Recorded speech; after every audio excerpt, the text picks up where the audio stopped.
Close your eyes and let me take you back about 140 years to a city of gaslight and marble, to an island of astonishing wealth floating in a sea of ordinary struggle. Tonight, you are a millionaire in the Gilded Age. You live behind limestone walls on Fifth Avenue in New York City in the last decades of the 19th century, and everything about your life is designed to be seen, and yet almost everything that matters about it is hidden. Before we sink into that world together, do one small thing for me. If these journeys into the past help you rest, press subscribe so you never lose your way back here. And leave a comment with the oldest story your family still tells, the one that gets repeated at every gathering, the great grandparent who crossed an ocean, the farm that was lost, the fortune that almost was. If no story comes to mind, simply tell me where in the world you're listening from tonight. I read every one, and there is something quietly wonderful about a comment section full of family legends and far-flung places gathered under one sleepy roof. The name of this era was meant as an insult. In 1873, the writer Mark Twain and his neighbor Charles Dudley Warner published a novel called The Gilded Age, and the title stuck to the whole period like gold leaf to plaster. Gilded, not golden. A thin, brilliant layer of gold laid over something far cheaper. That is the secret hiding inside the name itself, and it is the secret hiding inside nearly every room we will walk through tonight. The mansions, the 10-course dinners, the diamonds worn to the opera, all of it was surface. Underneath lay fear, loneliness, exhaustion, blackmail, and rules so strict that the richest people in America often lived like prisoners of their own success.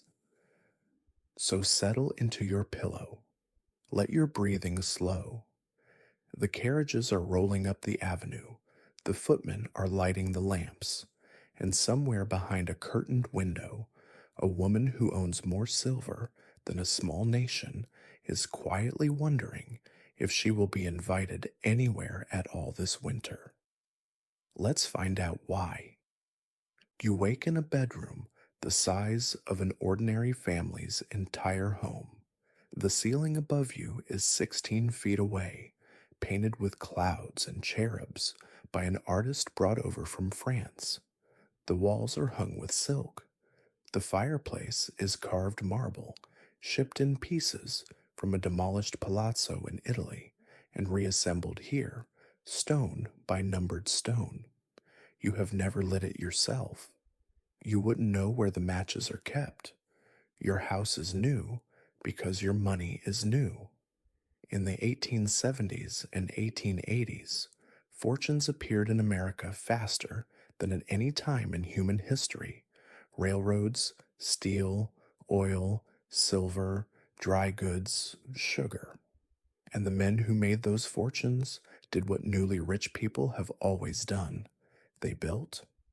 Fifth Avenue transformed within a single generation from a street of modest brownstones into a canyon of limestone castles, each one trying to out-turret, out-marble, and out-gable its neighbors. The family of William K. Vanderbilt raised a French chateau at 52nd Street, its pale stone glowing among the chocolate-brown rose like a wedding cake at a funeral.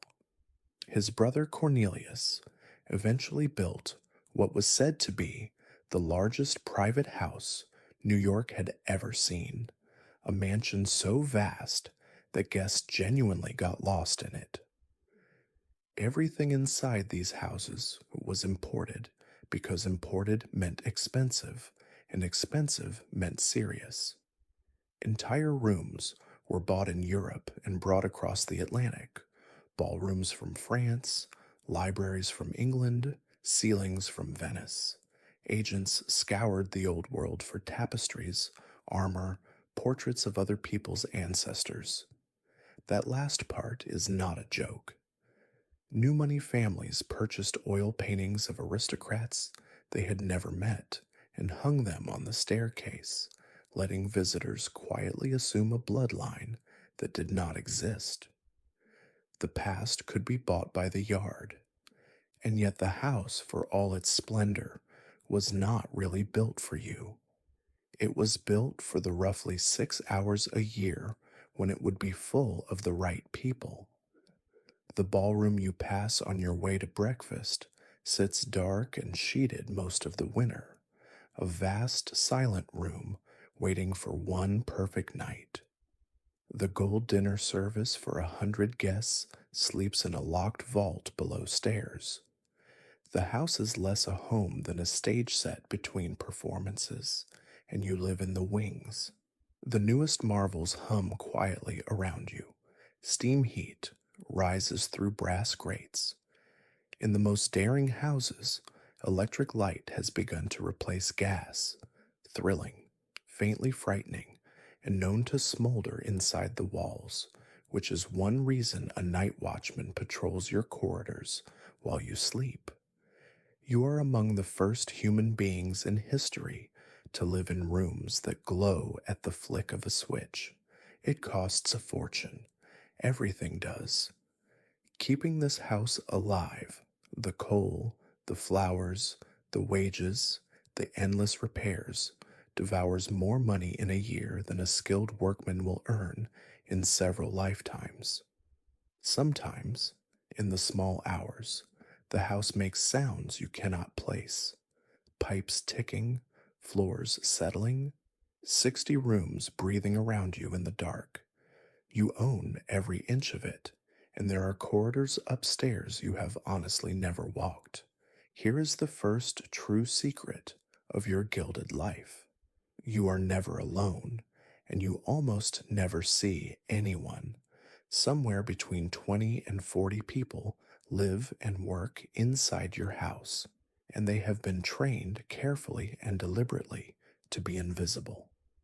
Housemaids rise at 5:30 in the morning and move through the rooms like ghosts, laying fires, drawing curtains, carrying hot water, so that by the time you open your eyes, the house appears to have simply arranged itself. If a maid hears you coming, she is expected to step into a doorway, or turn toward the wall, or vanish through one of the concealed service doors that honeycomb the house. Doors papered and paneled to match the walls, so that the help can appear and disappear like figures in a dream. Below your feet lies a second house, one your guests will never see. The basement and attic hold a complete world. Kitchens with iron ranges the size of carriages, sculleries, larders, wine cellars, silver vaults, laundries billowing with steam, and narrow servants' bedrooms tucked under the roof, where two maids often share a bed while 40 empty rooms sit below them. This underground kingdom has its own government. The butler rules the men, the housekeeper, jingling with keys, rules the women, the French chef rules the kitchen and answers, in his own opinion, to no one. Beneath them stretch ranks of footmen, parlor maids, kitchen maids, scullery maids, hall boys, grooms, and coachmen, each rank guarding its privileges as jealously as any duchess. The footmen are chosen the way you might choose matched carriage horses, by height. A pair of 6-foot footmen in livery costs more in wages than shorter men, precisely because they announce, standing motionless in your front hall, that you can afford the tall ones. In the grandest houses, their hair is still powdered white on formal evenings, a fashion dead in the outside world for nearly a century, preserved behind these walls like a fly in amber. You know almost nothing about these people, and they know absolutely everything about you. That is the arithmetic of the arrangement, and it is more dangerous than you like to think. Your lady's maid knows what letters you burn. Your valet knows what the doctor really said. The footmen standing statue still at dinner hear every word of every quarrel conducted in the family's special code of icy politeness. Later in our night together, you will learn exactly what that knowledge is worth on the open market and to whom. For now, know this: the servants work 14-hour days, 6.5 days a week, for wages that would not buy one of the orchids on your dinner table. Many of them are Irish and German immigrants, a few years off the boat. Some will save enough to open boarding houses or send for their families, and their descendants will tell proud stories about them long after your name is forgotten. When you pass a housemaid on the stairs tonight, if you notice her at all, remember that in 140 years, far more people will trace their families to her side of the green baize door than to yours. Getting dressed in your world is not a chore. It is a military campaign waged 4 to 6 times a day. If you are the lady of this house, you will change your entire costume for breakfast, for morning calls, for afternoon visits, for driving in the park, for dinner, and for the ball, 6 complete transformations between waking and midnight, each with its own rules about fabric, sleeve, glove, and jewel. Wearing a morning dress in the afternoon is not a small mistake. It is a signal, read instantly by every woman who sees you, that you do not know the code, and not knowing the code is the one sin your world never forgives. Your lady's maid spends her entire day preparing, pressing, mending, and laying out these costumes in sequence, like a stagehand managing scene changes. The centerpiece of it all is the corset, and the corset deserves a moment of quiet sympathy. From your teenage years onward, your ribs have spent their days compressed inside boned canvas, laced tight enough to reshape how you breathe, sit, and eat. Fashion this decade demands a smooth, armored torso above an enormous spread of skirt, and underneath, layer upon layer, chemise, corset, corset cover, petticoats, a bustle frame of steel half hoops riding at the small of your back. A complete evening ensemble can weigh as much as a small child. Women faint in overheated ballrooms, not because they are delicate, but because they are being gently crushed in public for hours while smiling. The gowns themselves come from Paris, and one name matters above all others: the House of Worth.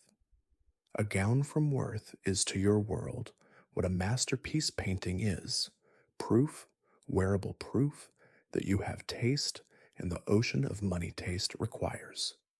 Ladies sail to France to be fitted, order a dozen gowns at a time, and then, by an unwritten rule, almost too perfect for this era, let the dresses sit unworn in their trunks for a season or two. Wearing a Paris gown the moment it arrives would look eager. Old money lets couture ripen like wine. If you are the gentleman of the house, your uniform is simpler but no less strict: frock coat by day, white tie, and tails by night, gloves always, hat always, and a valet who shaves you, dresses you, and maintains the wardrobe like a quartermaster. A gentleman's clothes must be perfect and perfectly unremarkable. The peacocking is left to your wife, because in this world, a woman's dress is understood to be her husband's balance sheet, worn in public. Every yard of silk on her shoulders is an earnings report. And here is the quiet secret stitched into all this fabric. None of it is comfortable, and no one will admit it. The starched collars that chafe, the corsets ache, the kid gloves so tight they must be worked on finger by finger with powder, go on fresh several times a day because they cannot be cleaned. You live your entire public life in beautiful clothes that hurt, and the discipline of never once showing it is considered the mark of breeding. Comfort, like privacy, is something the rich of your era have traded away without quite noticing the price. At 8 o'clock, the most important battlefield in your world is set with orchids and gold. A formal Gilded Age dinner runs 8, 10, sometimes 12 courses, served in the fashionable Russian style, not heaped on the table all at once as your grandparents ate, but brought in waves by footmen, one course at a time, so that the meal becomes a slow, glittering procession lasting 3 hours. Oysters first, always, then soup, then fish, then an entree, then the roast, then game birds, then salad, then ices, sweets, fruit, and coffee. The fashionable delicacies of your day are terrapin, a rich stew made from turtle, and canvasback duck, and if the season is right, both will appear tonight, because serving them announces that no expense was considered, let alone spared. Beside your plate lies the arsenal, a dozen or more pieces of silver, each with one sacred purpose: oyster fork, fish fork, dinner fork, salad fork, spoons in descending sizes, knives you must never allow to touch fish.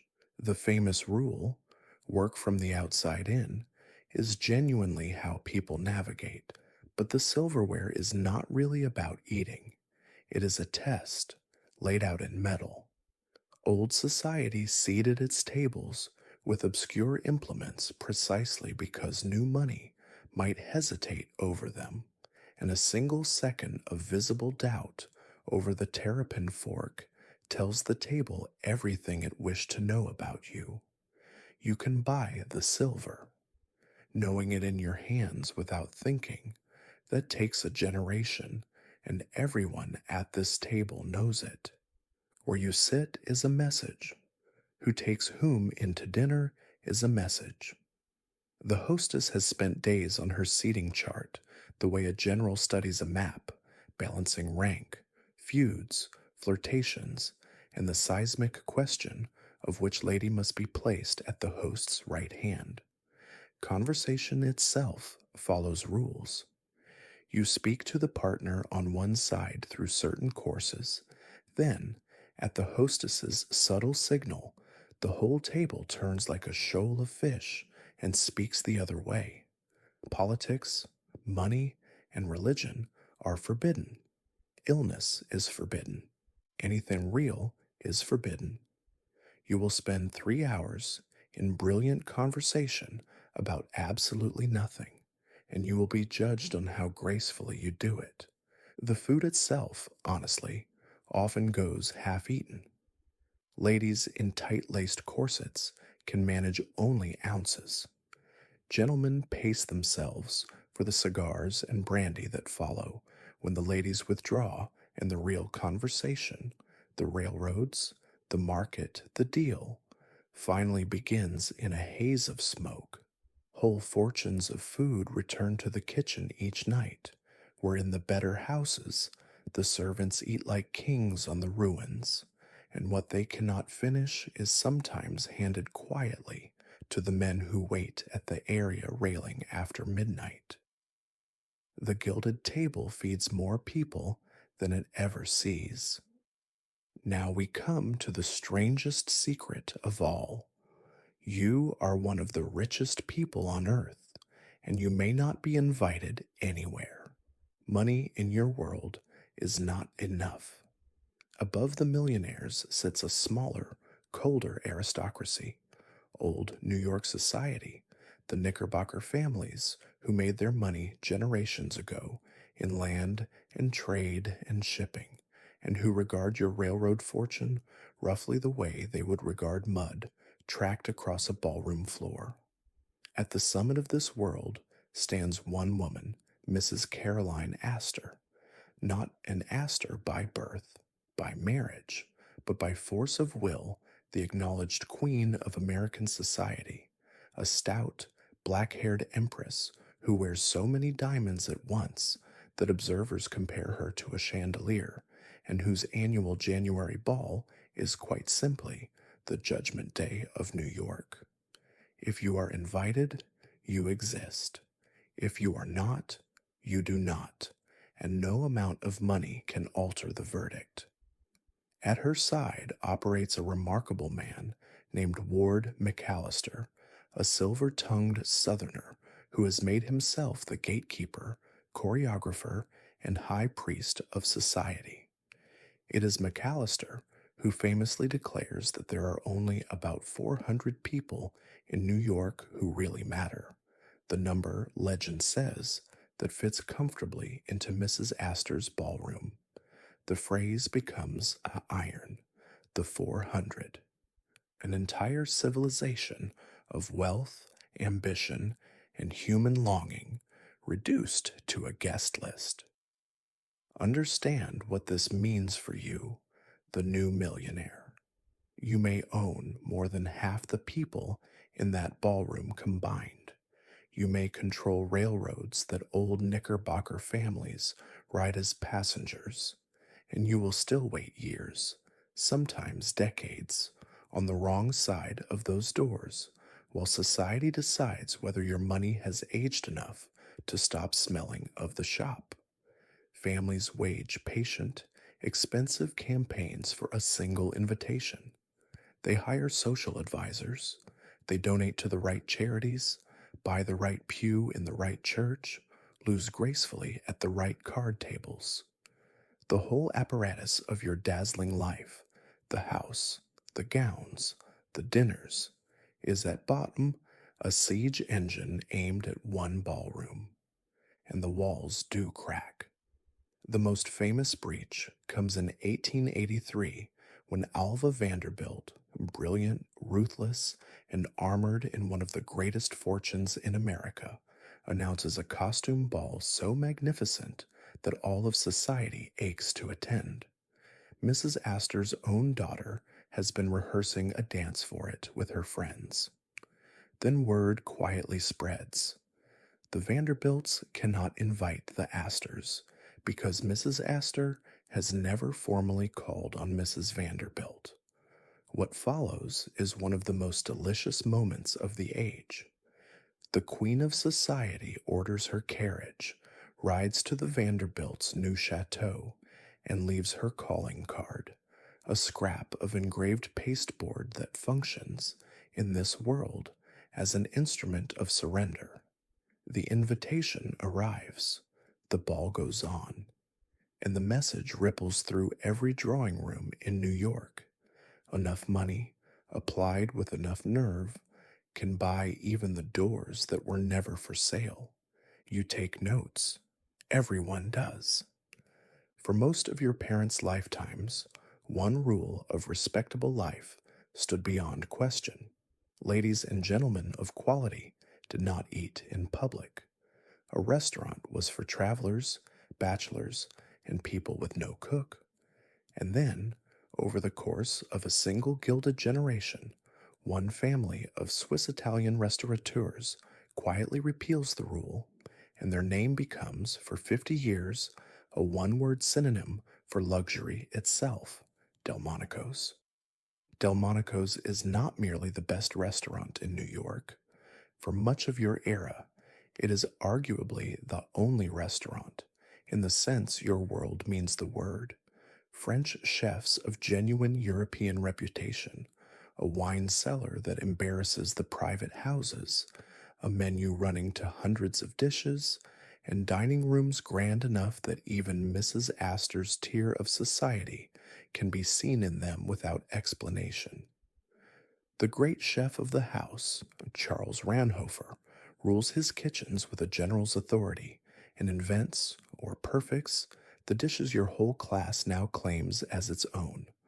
Lobster served blazing in cream and sherry, eggs Benedict for delicate mornings, and a marvel called baked Alaska, ice cream sealed inside hot meringue, winter wrapped in summer, the most Gilded Age dessert ever engineered. To dine there is an event, to be known there, an address. Half the private chefs on Fifth Avenue are men who trained in its kitchens or wish they had. What Delmonico's really sells, though, is something subtler than terrapin, neutral ground. Society's private dining rooms are fortresses. You must be invited, and the guest list is the message. But at a public table of sufficient grandeur, the rules soften just enough to be useful. New money can dine 10 feet from old money and be, at minimum, seen in the same air. Business dinners that no private house could host without implications happen easily in a private room upstairs. The city's great public banquets for visiting princes, for generals, for 100 men of affairs at a time unfold under its chandeliers with menus printed in French and speeches running past midnight. The restaurant becomes the parliament of the Gilded City, the one roof under which all its factions will consent to sit down, provided the canvas back is perfect. It generally is. By the 90s, the walls crack further, and fashionable New York discovers the scandalous pleasure of dining out for fun. Newer palaces of gilt and mirrors rise to compete. Grander rooms, louder orchestras, lobsters the size of spaniels, and a new species of evening is born, after the opera, into the bright public rooms, to eat at midnight among strangers, seeing and being seen without a single engraved invitation changing hands. The strictest dowagers disapprove on principle and attend on Thursdays. Something important is happening at these tables, and a few of the older waiters who have watched the whole century from behind a napkin could tell you what it is. The aristocracy of the ballroom is becoming an audience, paying like everyone else for its seat. The Gilded Age is learning to make reservations, and the doorman of the next century, though no one knows it yet, will replace the footman of this one. And when the last course is cleared, near 1 in the morning, the great dining rooms empty into the gaslight. Carriages called, furs settled, the avenue briefly loud with departures, and the staff turns the chairs onto the tables in rooms still warm with candle smoke and perfume. The waiters walk home across a sleeping city carrying the era's best secrets in perfect professional silence, just like the footmen, just like the maids. Wherever the gilded world gathers, someone in a plain black coat is standing quietly at the edge of the light, seeing everything. By now, drifting listener, you know their faces better than the millionaires do. History, in the long run, will feel the same way. If you want to understand your world in a single building, come to the opera, though which opera house you may enter is precisely the point. For decades, fashionable New York has heard its music at the Academy of Music on 14th Street, a fine old theater with one crucial feature: only a small ring of private boxes, and every one of them owned, inherited, and defended by the old families. The box is not a seat. It is a throne, a lit alcove where a family displays itself to the city, and the old guard would no more sell one to a railroad fortune than sell their grandmother's portrait. New money offers staggering sums for a box at the Academy. The offers are declined with pleasure. Declining them is half the fun of owning the box. So new money does what new money does best in your era. It stops knocking and builds a bigger door. In 1883, a syndicate of the excluded, Vanderbilts, Morgans, Rockefellers, Goulds, names that will outlast every family that snubbed them, opens the Metropolitan Opera House on Broadway, a golden horseshoe of boxes vast enough to seat all the fortunes the Academy refused. The message is not subtle. Within a few seasons, the old Academy surrenders, its opera abandoned, its box holders drifting uptown to the enemy's building, because that is where the world now goes. The whole war is fought without a single raised voice, only architecture, money, and the slow, polite strangulation of one institution by another. Inside the Metropolitan, the performance in the boxes matters far more than the one on stage. The fashionable arrive late, on purpose, sweeping in mid act so their entrance can be observed. Diamond Horseshoe, people call the box tier, and on a great night the name is literal. Tier upon tier of stones flashing in the gaslight, each necklace a paragraph of information about marriages, inheritances, and this year's standing. Ladies study one another through tiny mother of pearl opera glasses, and everyone understands the glasses are aimed at the boxes, not the baritone. Conversation murmurs straight through the arias. The music is, in the kindest possible interpretation, background. And here is the gentle, sleepy irony of it all. Some of the people in those boxes genuinely love the music and can never quite admit it. Sitting rapt and silent through an entire act would look odd, earnest, middle class, suspicious.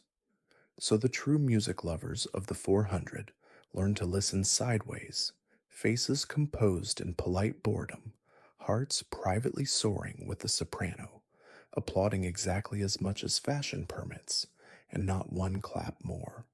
Even joy in your world is rationed by etiquette. You may own the opera house, you may not be caught enjoying it. Now let me teach you the most delicate weapon in your arsenal.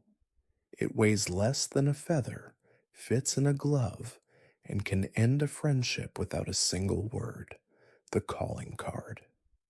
Every afternoon, the ladies of your world climb into their carriages and conduct the slow, ceremonial business of calling, driving from house to house, presenting engraved cards at each door, and sometimes, though not always, actually going inside. Each lady keeps an at-home day, one fixed afternoon a week when she sits in her drawing room receiving whoever society sends. Call on the wrong day, and you are not expected to be admitted. The footman will accept your card on a silver tray, and honor is satisfied on both sides without either of you enduring the other's company. A great deal of Gilded Age social life is precisely this: elaborate machinery for maintaining relationships while avoiding actual contact. The card itself speaks a silent language. A corner folded down means you called in person rather than sending a servant. Different corners, by various conventions, signal congratulation, condolence, farewell before a journey. A married lady leaves not only her own card but her husband's. He is rarely present, being downtown making the money that funds all this pasteboard, so the tray in a fashionable front hall fills each afternoon with a snowfall of names, and reading that tray is how a hostess takes the temperature of her own standing. Who called? Who merely sent? Who has not called in 3 weeks? And what precisely that silence is intended to say. Because silence is the whole vocabulary of cruelty here. Nobody in your world is ever openly rude. That would be common. Instead, there is the cut, meeting someone's eye in the park or a ballroom and letting your gaze slide through them as if they were made of window glass. There is the card returned by mail, which is social excommunication. There is the invitation that never comes, the at-home day when the footman says, with perfect courtesy, that Madam is not receiving, to you specifically, forever. Wars are fought this way, sometimes for decades, over slights so small no one can quite remember them. A precedence dispute at a dinner table, a daughter not asked to a musicale, a remark repeated by a third party with just enough seasoning to draw blood. A 15-minute call, by the way, is the correct length. 20 is warm. 30 is either intimate friendship or an emergency. And through every minute of it, both ladies speak in a bright, pleasant register about weather, flowers, and other people's weddings, while the actual negotiation, status, alliance, information flows silently underneath, like a river under ice. You will drive home this afternoon having said nothing and learned everything. It is exhausting. It is, your granddaughters will one day agree, completely absurd. It is also, for the women locked inside it, the only career society allows them, and they run it with the precision of generals, because for a lady of your world, the drawing room is the only battlefield on offer. Every so often, the quiet machinery of calls and dinners erupts into something larger, an entertainment so extravagant that it stops being a party and becomes a public event, reported in newspapers, debated in pulpits, remembered for a century. The pattern is set by that Vanderbilt costume ball of 1883, the one that brought Mrs. Astor to her knees, or at least to her carriage. 1,200 invitations, guests arriving as kings, queens, wasps, and electric lights. One young lady wears a gown wired with actual working bulbs, powered by a battery hidden in her costume, the marvel of the age stitched into silk. The house overflows with roses in February. Quadrilles are rehearsed for weeks, like theatrical productions. The newspapers print the guest list, the costumes, and the estimated cost, which runs to $250,000 in an era when a school teacher earns a few hundred a year. Reading about it over breakfast, the rest of America is invited to be amazed, and mostly, remarkably, it is. But there is a line, and in 1897, society finds it. That February, with the country still gray and hungry from the terrible depression that began in 1893, a couple named Bradley Martin throws a costume ball at the Waldorf so lavish, the hotel's interior transformed into Versailles, guests in gold-embroidered historical dress, one man in a suit of armor said to be worth more than a Manhattan townhouse, that the public mood curdles overnight. Clergymen denounce it from pulpits. Newspapers tally its cost against soup kitchen budgets. The city, in a gesture of exquisite pettiness, promptly raises the family's tax assessment. Within a few years, the Bradley Martins have moved to England, where, they observe, people are more understanding about these things. The ball meant to crown them instead becomes the era's cautionary tale, the moment the audience outside the windows stopped applauding.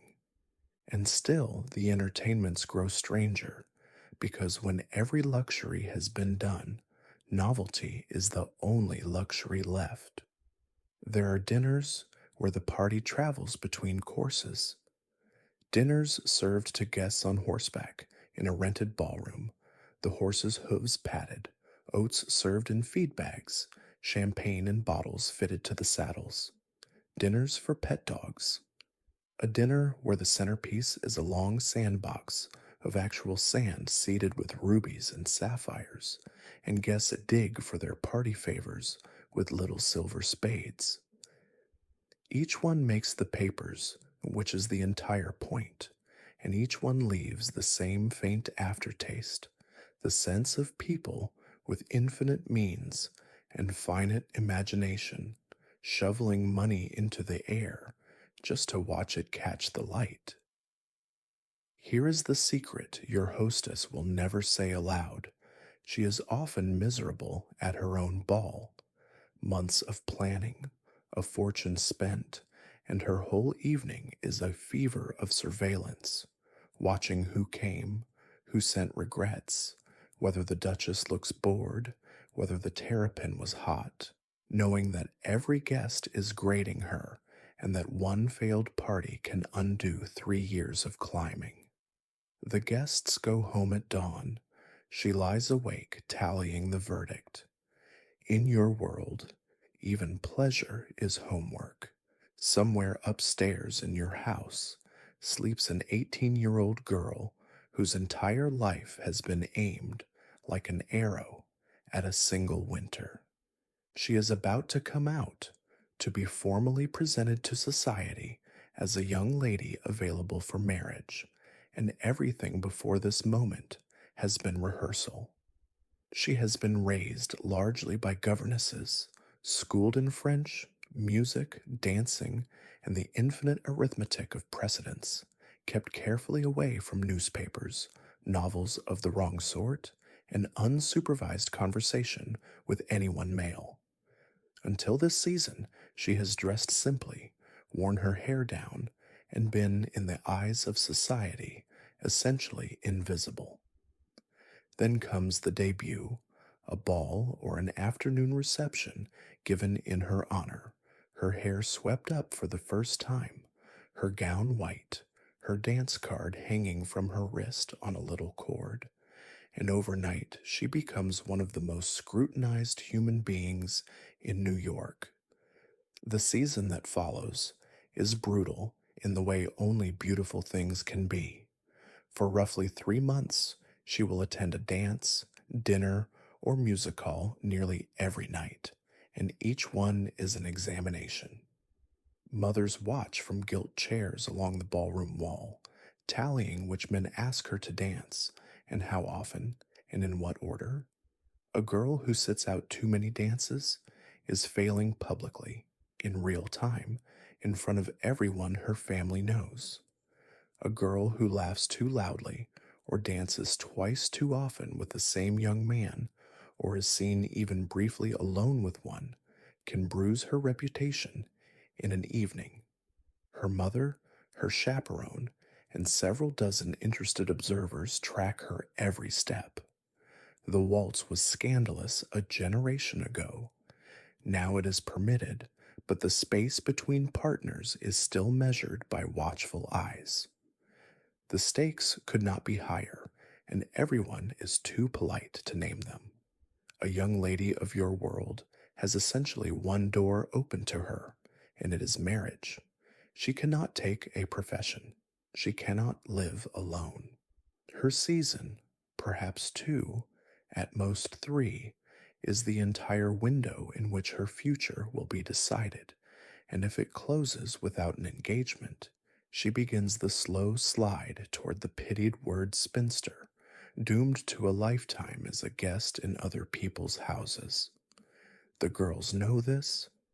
It sits under every bright conversation, like a stone under silk. And yet, let the record show, the debutantes are not merely victims in white tulle.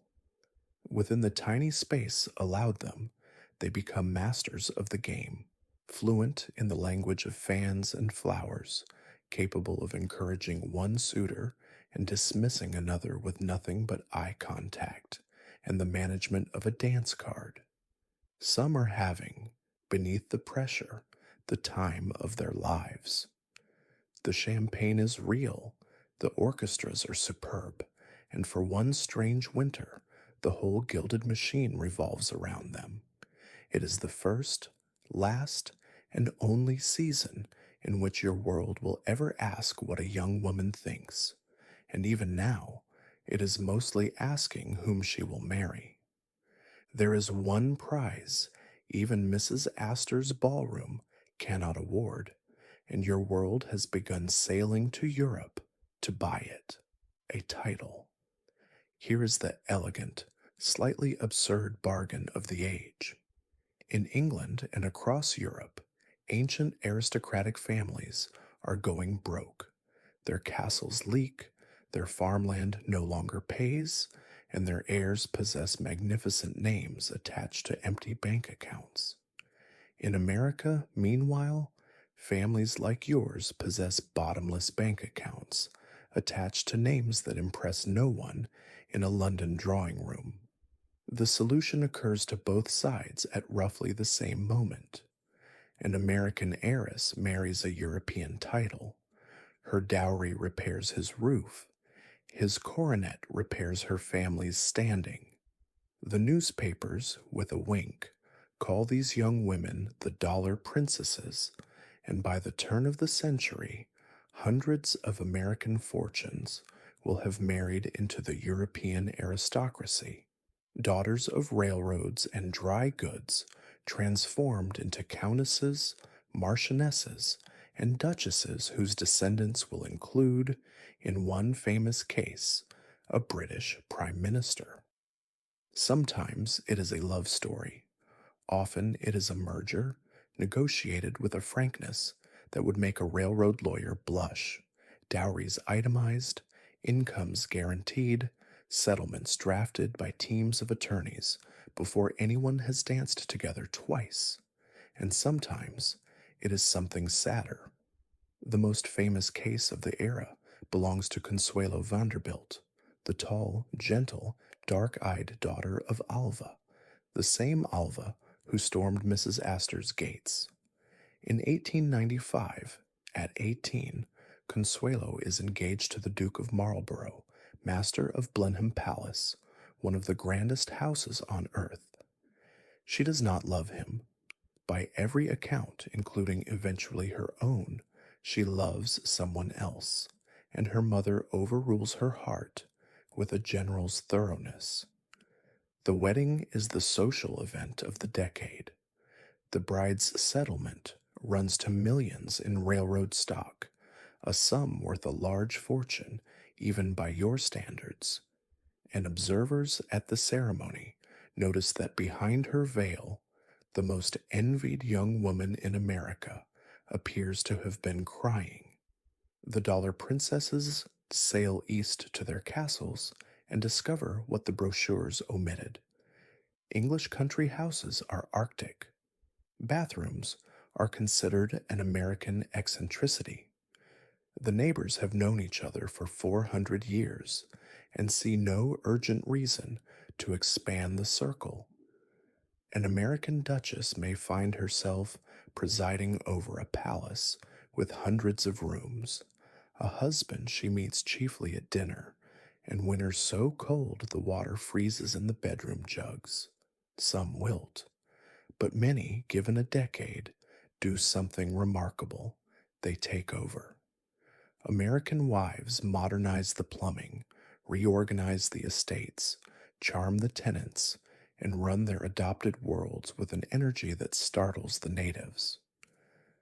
Consuelo herself becomes genuinely beloved around Blenheim for her kindness to the poor of the district, and years later walks out of the marriage entirely, which takes more courage than the wedding ever did. Back home, mothers frame the wedding photographs and mispronounce nothing. A daughter who is a duchess outranks at last every hostess who ever left their family off a list. It is the ultimate move in the only game your world knows, and its price is paid quietly, an ocean away, by a homesick girl in a freezing palace, writing cheerful letters home. Which brings us, gently, to the secret at the center of the Gilded House, the marriage itself. Marriage in your world is rarely spoken of as a romance. It is spoken of in the family conferences where it is actually decided as an alliance, a joining of fortunes, bloodlines, and social positions in which the two young people are, to put it kindly, important signatories. Love is considered a pleasant bonus, like good weather at a wedding, and a slightly suspect basis for so serious a transaction. Courtship is short, supervised, and conducted almost entirely in public. A season of dances, a few chaperoned calls, perhaps some correspondence, and then an engagement between two people who have never once been alone in a room together and may have exchanged fewer private sentences than you exchange with a shop clerk. The wedding is magnificent. The marriage begins between strangers. The architecture of your house tells you frankly what to expect because husband and wife occupy separate bedrooms, often separate suites with dressing rooms and studies between them. And this is not an arrangement for troubled couples, but the standard plan of every fashionable home built into the blueprints before the couple has met. A husband and wife of your class may pass entire days in the same house without an unscheduled encounter, meeting formally at dinner like heads of allied states. He spends his days downtown and his evenings are often at his club. She commands the house, the children, the servants, and the social calendar. Their shared enterprise is the family's position, and many such couples run it together for 50 years with the smooth, distant competence of business partners, which is more or less what they are. What happens when such marriages go wrong is where the gilding grows thickest. Divorce exists, but it is social gunpowder, scandalous, public, and until this generation, ruinous, especially for the wife. So unhappy couples of your world mostly do not divorce, they endure elaborately. A husband's discreet arrangements elsewhere are tolerated by unwritten law, provided, and this is the entire moral code of the era compressed into one word, provided he is discreet. A wife's loneliness has fewer outlets and less forgiveness, and society's ledger has always been kept in her disfavor. Behind the 12-course dinners, a great many gilded marriages are two polite strangers presiding over a shared museum, sustained by the one conviction the whole class shares that appearances are not a mask over the truth, but a duty stronger than the truth. Then, in 1895, Alva Vanderbilt, yes, her again, does the unthinkable and divorces her husband publicly on grounds of his infidelity and dares society to drop her. Everyone waits for her destruction. It does not come. She is too rich, too formidable, and within a year, remarried to another fortune, she is receiving callers as before. A crack runs quietly through the whole institution. Women in drawing rooms across New York read the papers over their morning chocolate and think thoughts they do not say aloud. The age of enduring everything is not over, but it has, for the first time, seen a door. Somewhere above your head, up where the ceilings get lower and the carpets plainer, live the smallest members of the household, your children. You love them. You will see them on a typical day for about an hour. The children of the gilded world are raised on the top floors in a self-contained kingdom called the nursery, governed by a nanny whose authority within her borders exceeds your own. They wake, eat, learn, play, and sleep on a schedule as fixed as a railroad timetable, attended by nursemaids and later by governesses and tutors, a rotating cast of hired adults who provide nearly all the daily warmth, discipline, and instruction of their childhood. The parents appear at the ceremonial hour, children brushed, dressed, and delivered to the drawing room before dinner to be admired, questioned gently about their lessons, and kissed good night. Many children of your class will grow up knowing their nanny's moods, sayings, and lullabies by heart, while regarding their own mother as a beautiful, fragrant, slightly mysterious visitor. Decades from now, more than one aging heir will confess that the person they truly mourned all their life was the nanny. This is not, it must be said, considered neglect. It is considered correct, the English system imported like the tapestries, and mothers who dote too visibly are thought to be spoiling both the child and themselves. But the children feel what children always feel, and the record they leave behind, in memoirs written long after the mansions are gone, is remarkably consistent. Material abundance beyond imagining, and an ache where the ordinary noise of family should have been. Ponies, sailor suits, French verbs, German measles quarantined in gilded rooms, and dinner every night eaten upstairs with the servants while laughter drifts faintly up from a party below. Hanging over the nursery, too, is a fear the family does not discuss at table. Every wealthy parent of your generation remembers the case of little Charlie Ross, a 4-year-old lured from his own front yard in 1874 by two men in a buggy, held for ransom, and, despite one of the largest manhunts the country had ever seen, never found. The kidnapping of Charlie Ross taught gilded America a lesson it never unlearned, that a fortune makes a family a target, and its smallest members the softest one. So the children of the upper floors are guarded, subtly but constantly. They do not walk to the park. They are driven and watched. They do not play with strange children. The word ransom is never said in front of them, and it is thought about always. And when they grow, the machine receives them.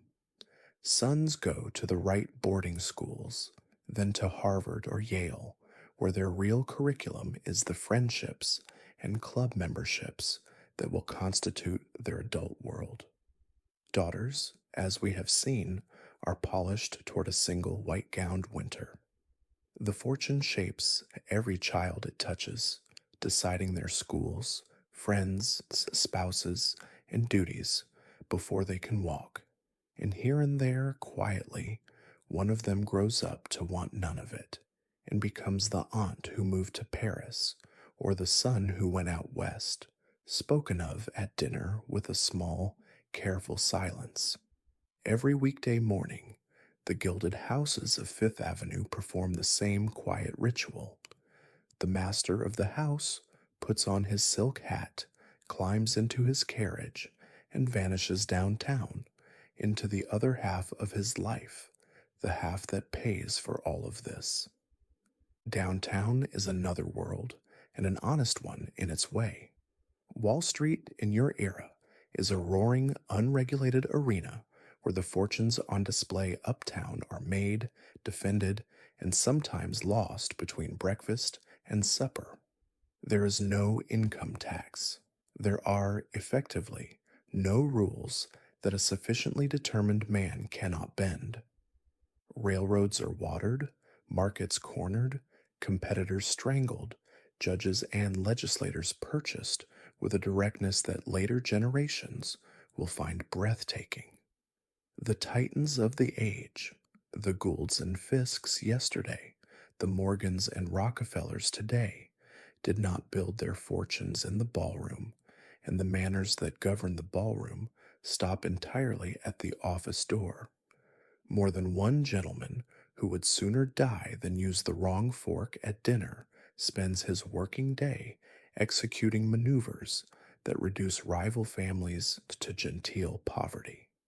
Everyone at the dinner table knows it. It is never, ever mentioned there. The clubs are the hinge between the two worlds. In the marble clubhouses along the avenues, the Union, the Knickerbocker, the Metropolitan, this last built in the era's finest tradition by men blackballed from the others, The gentlemen of your world eat, drink, play whist, and conduct the informal senate of American capitalism from deep leather armchairs. A club membership is a citizenship. A blackball is an exile that follows a man for life. Inside, the rules of the drawing room relax just enough for real conversation, and half the mergers, marriages, and quiet ruinations of the age are arranged over cigars by men who will greet each other with perfect blandness at the opera that night. And beneath the top hats, the pressure is enormous and almost entirely unspeakable. A gentleman's fortune can be a public fact, and his solvency a private terror. Markets in your era crash regularly, panics arrive like weather, and a man whose name anchors half a dozen boards may lie awake calculating margins. He can confess to no one, not his wife, who must keep entertaining, not his friends, who are his creditors, not his club, where a whisper of weakness becomes a run. Some men of your world carry ruin silently for years behind unchanged dinner parties. The Gilded Age invented, among its other productions, a particular masculine loneliness, the man who owns everything and can tell no one anything. If you're still with me, still drifting somewhere between this century and that one, here is something soft to turn over as you settle deeper into your pillow. Knowing everything you now know, the marble and the fear, the ballrooms and the blackmail, would you have traded your life for theirs? No need to decide tonight. But if an answer floats up, leave it in the comments for me. I'm always curious how many of you, offered the mansion with everything it costs, would quietly choose your own bed instead? The one you're in right now, for instance, which is warmer than anything on Fifth Avenue. Behind the velvet curtains of your world runs a quiet epidemic, and it has a fashionable name, neurasthenia. The word means, roughly, exhaustion of the nerves, and in the 1880s, it becomes the signature ailment of wealthy America, a respectable medical label for the sleeplessness, headaches, dread, low spirits, and bone deep weariness that seem to flourish strangely among people who never lift anything heavier than a teacup. Doctors of the era, groping honestly with the little they know, blame the pace of modern life, the telegraph, the railroads, the crowded calendar, the strain of civilization itself pressing on delicate constitutions. A modern listener, hearing the symptoms read aloud, the dread of social engagements, the exhaustion that sleep doesn't cure, the sadness without a visible cause, will recognize old companions under a new old name. Your era does not have our words for anxiety and depression. It has neurasthenia, and at least the diagnosis, unlike the silence that preceded it, admits that something is wrong. The treatments are where the gilding grows strange.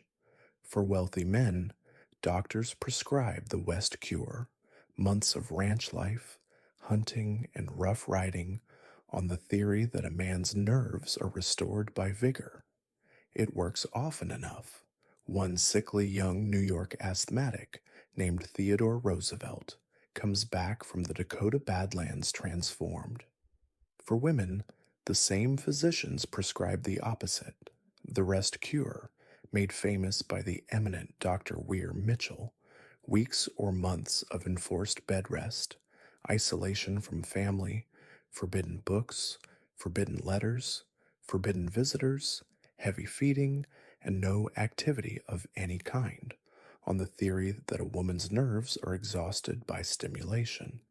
Some patients emerge soothed, others emerge half mad from the boredom and the powerlessness, and one of them, a writer named Charlotte Perkins Gilman, will turn the experience into a short story about yellow wallpaper that outlives every doctor who ever prescribed the cure.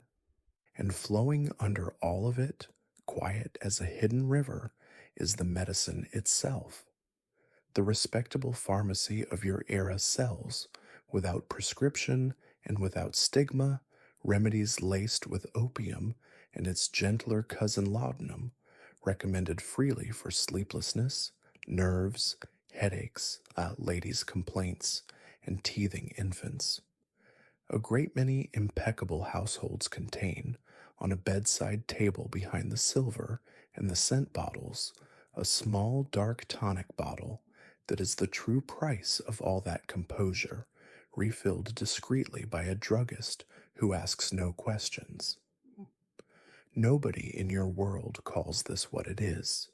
It wears respectable labels and travels under the family's dignity, and the era's newspapers, so hungry for scandal, agree almost unanimously to look away. Sorrow with money is called delicacy. Only sorrow without money is called weakness. If there is a mercy in all this, it is that the sufferers were rarely as alone as they believed. The diaries and letters that survive from those hushed upstairs rooms show husbands sitting up with wives, sisters writing daily across the ocean, ladies' maids who kept vigil long past their duties. The gilded world had no language for what ailed it, but it had, here and there, the same tenderness people have always had, offered quietly, in rooms where no guest would ever be received. Every fine afternoon between 4 and 5 o'clock, your entire world puts on its hat and drives, very slowly, in a circle. The place is Central Park, brand new by the standards of the city, and the event, no one calls it an event, which is how you know it is one, is the carriage parade. Up the avenue and into the park roll the equipages of fashionable New York, hundreds of them, forming a slow-moving river of lacquered coachwork, matched horses, and liveried coachmen, in which everyone drives at walking pace, precisely so that everyone can see everyone else. Ladies recline against the cushions in their afternoon toilettes, faces composed for viewing, executing to left and right the entire vocabulary of the beau, the warm beau, the civil beau, the barely perceptible beau, and the devastating flat gaze of no beau at all. The park was built as democratic ground for the whole city, and the whole city does come, much of it standing along the drives, watching the rich watch each other. Your carriage matters the way your address matters. A landau declares one thing, a Victoria another, a brougham a third.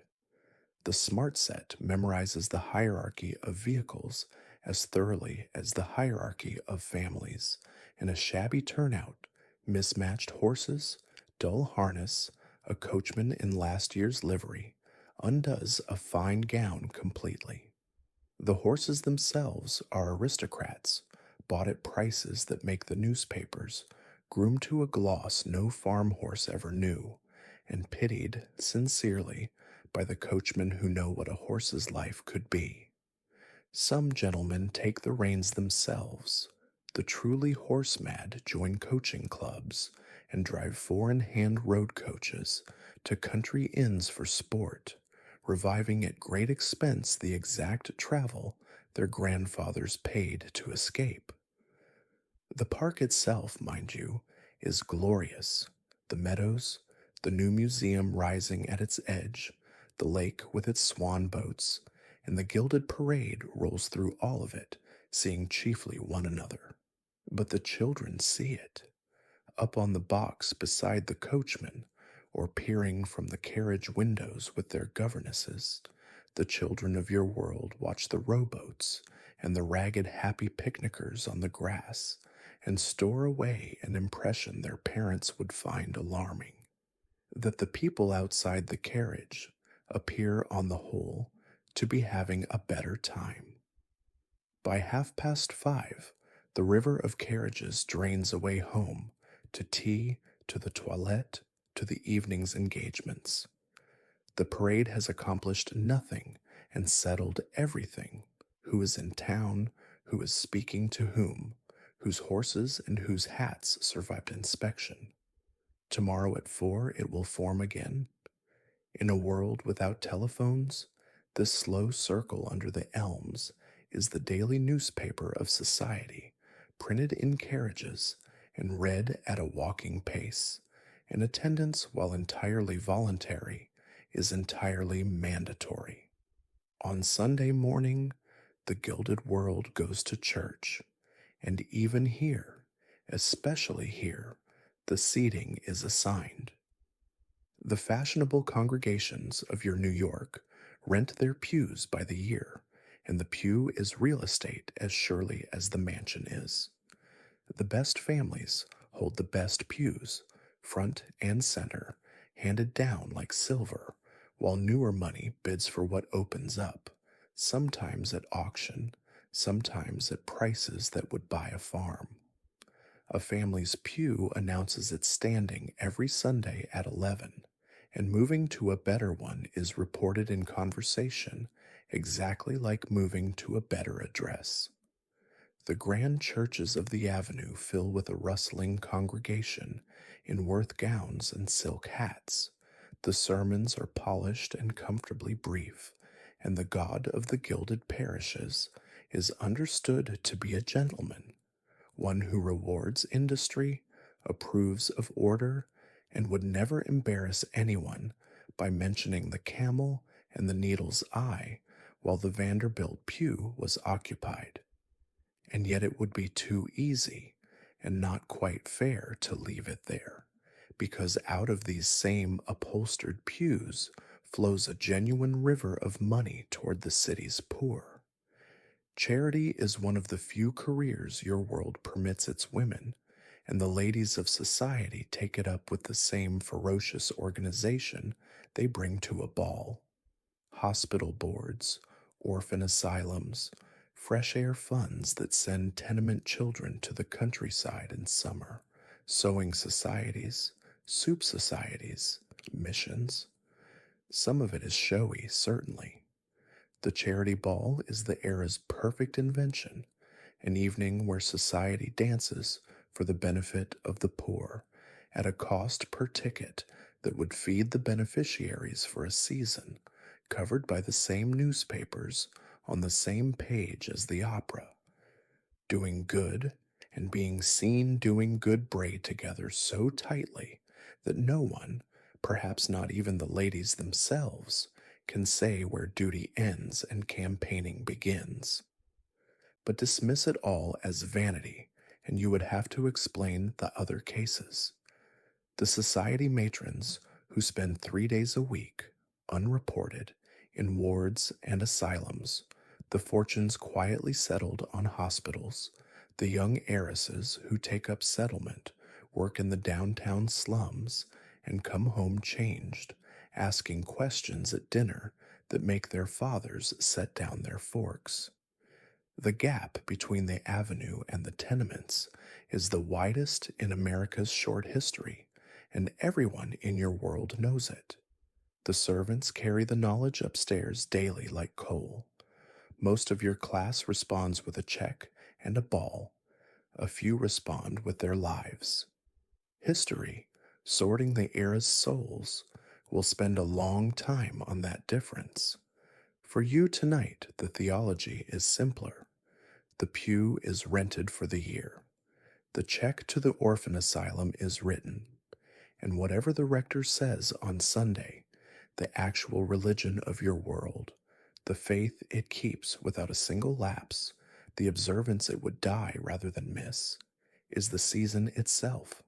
The calls, the dinners, the balls, the sacred calendar of appearances. That is the liturgy you follow.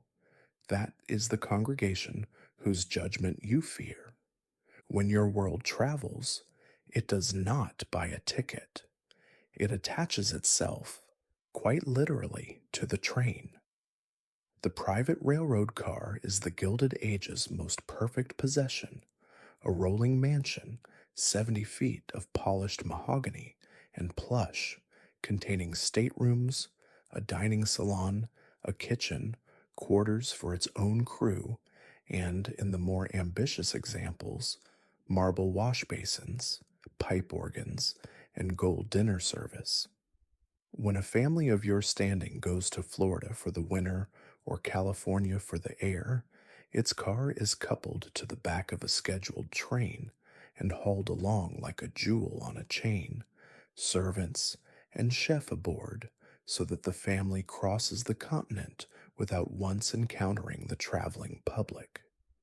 At destination, the car is parked on a siding and lived in or attached to the next train onward. Some millionaires, dispensing with trains altogether, hire their own locomotives and run private specials, timetables be damned, and at least one railroad king of the era can travel from coast to coast without ever leaving track his own company's control. Inside, the ride is its own strange lullaby. Long after midnight, the car sways gently through Ohio or Nebraska, the wheels drumming their endless patient rhythm, and you lie in a walnut berth under monogrammed linen, watching the dark farms slide past, each one home to a family who will work a lifetime for what the car cost, a fact you are dimly aware of and have learned not to examine. At water stops, small towns press their faces to the glow of your windows. The private car is wealth made perfectly visible and perfectly sealed. All of America can see in, and none of it can enter. There is competition in this naturally. There is competition in everything you own. Cars acquire names, like yachts, and are compared like yachts. A gentleman whose car has grown 2 years old and merely comfortable will order a new one the way he orders shoes, and the great car building works turn out ever more operatic interiors, stained glass, open fireplaces, bathtubs cut from single blocks of marble that somehow do not slosh at 60 miles an hour. It is a wonderful, ridiculous, entirely characteristic invention. Your world has taken the railroad, the very machine that built its fortunes and knitted the nation together, and turned it into one more room of the house. Once a year or so, your world tilts eastward and sails. Europe is the finishing school, shopping district, marriage market, and pilgrimage site of gilded America, and the crossing itself has become a 7-day festival of status afloat. The great steamships of the era are called floating palaces, with almost no exaggeration. First-class dining saloons rising through 2 decks under domes of stained glass, orchestras, libraries, promenades where the same parade as Central Park's reforms at sea, everyone in tweeds now, circling the deck at 11 and bouillon at noon. The passenger list is printed and studied like a guest list, because that is what it is. A week at sea with the right people can accomplish what 3 seasons in New York could not. More than one engagement of the era is contracted somewhere between Sandy Hook and Liverpool. Below the waterline, in steerage, travel the immigrants coming the other way in the ship's other world. The two never meet, though they share every storm. Landed, the gilded pilgrimage follows a well-worn golden road. London for the season, if a daughter is being aimed at a title. Paris, above all Paris, for the fittings at Worth, days of them, and the jewelers of the Rue de la Paix. Then the improving itinerary, the cathedrals, the galleries, Rome, Venice, the spa towns of Germany, where the doctors are fashionable and the waters taste ambitiously terrible. Families travel with couriers, maids, valets, and mountains of trunks. They occupy hotel floors. They ship home crates of paintings, furniture, tapestries, entire carved ceilings, the plunder of a continent conducted politely through purchase. Europe, watching its treasures, and occasionally its bridegrooms sail west, coins a weary joke about the American invasion and keeps cashing the checks. And here is the quiet thing the trunks come home carrying, besides the gowns.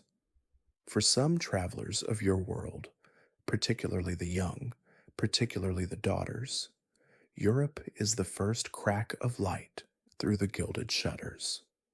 They stand in front of paintings that were not bought for status. They see aristocrats poorer than their coachman and happier than their father. A few keep sketchbooks and diaries that betray, between the dutiful cathedral entries, an unmistakable symptom, wonder. Most of them folded away with the tissue paper when the trunks are unpacked on Fifth Avenue, but not all. The era's expatriates, its Paris painters, its Florence eccentrics, its daughters who somehow never quite booked the passage home, nearly all begin here on a grand tour that worked rather better than intended. In July, your entire world packs 80 trunks and moves in formation to a small town in Rhode Island, where it will spend 6 of the most strenuous weeks of the year relaxing. Newport is the summer capital of Gilded America, and its defining joke is the word cottage. A Newport cottage is a 50-room palace of marble and limestone standing on cliffs above the Atlantic, the grandest of them, the fortresses the Vanderbilt family raises along the shore in the 1890s, one clad throughout in imported marbles, another called the Breakers, a 70-room Italian palazzo with a dining room 40 feet high, cost more than most American towns are worth, and are occupied for roughly 6 weeks a year. The rest of the seasons, they stand shuttered above the sea, armies of caretakers dusting ballrooms for no one, which may be the single most gilded fact in this entire gilded night. The season itself is New York with the lid off, the same families, the same rivalries, compressed into one small town and accelerated. Mornings mean the beach, but carefully. Society bathes at its own private strip of shoreline, a rocky, unglamorous little cove made priceless by the fact that no one else may enter, while the town's magnificent public beach is left to the public, poor things. Then tennis at the casino, luncheons, the afternoon carriage parade along Bellevue Avenue and Ocean Drive. Yes, the parade travels too, then dinners, music halls, and balls in the marble cottages, night after night, hostess against hostess, in a 6-week tournament that decides reputations for the year. Ladies are said to require 90 dresses for the season. No one who says it is joking. Presiding over it all through the 90s is a triumvirate the newspapers call the great ladies of Newport, Alva Vanderbilt, and Mrs. Astor among them, each commanding her own marble headquarters, each capable of making a newcomer's summer or ending it with one unreturned call. The competition among hostesses reaches intensities that would embarrass a railroad war.